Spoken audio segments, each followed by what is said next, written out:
झूठा खुदा चला जाए तो उसके साथ झूठी उम्मीदें भी मर जाती हैं। भूख हर दरवाजे पर दस्तक दे रही थी, प्यास हर सांस में महसूस होने लगी और खौफ हर घर का मेहमान बन गया।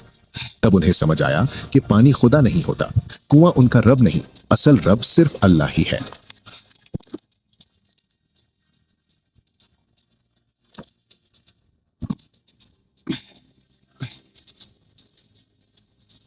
कुआं सूख गया है, लोग मर रहे हैं।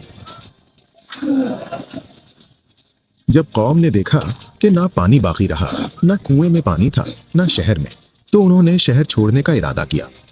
लोग घरों से निकले हिजरत करने को, बच्चों को उठाकर भागने लगे, लेकिन हर सिमत खामोशी और वीरानी थी। ना कोई महफूज रास्ता था, ना कोई पनाह की जगह। जिस जमीन पर कभी जिंदगी हुआ करती, वही जमीन उनके लिए आजाब बन चुकी थी। फिर अचानक से एक खौफनाक आजाब ने आसमान और जमीन के दरमियान सब कुछ घेर लिया। सांस लेना मुश्किल हो गया और दिलों पर ऐसा खौफ उतरा कि जो लफ्जों में बयान नहीं होता। वो कौम जो अपनी ताकत पर इतराती थी, आज बेबस और लाचार खड़ी थी। ना कुआं मदद को आया, ना बुत काम आए, और ना कोई झूठी ताकत बचाने वाली थी।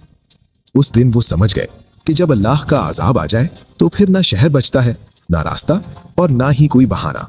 सब कुछ मिट जाता है। सुबह हुई तो हर तरफ सिर्फ खामोशी बाकी थी। अल्लाह ने उनका सिर्फ नाम कुरान में रखा ताकि लोग पूछें कि ये कौन थे। अल्लाह ताला फरमाता है, हमने उन्हें भी हलाक कर दिया। जो नबी को कत्ल करे उसकी पहचान मिटा दी जाती है। ये कहानी सिर्फ उस दौर की नहीं, हर जमाने के लिए है। अगर आपको ये वीडियो अच्छी लगी तो लाइक और शेयर करें ताकि ये सबक औरों तक भी पहुंचे। अगर आप चाहते हैं मैं ऐसे और कुरानी वाकयात सिनेमैटिक स्टाइल में लाऊं तो चैनल को सब्सक्राइब करें। दुआ, या अल्लाह हमें इंसाफ की कुव्वत अता फरमा, हमारे दिल सीधे रख और हमें अपने हवाले रख। आमीन।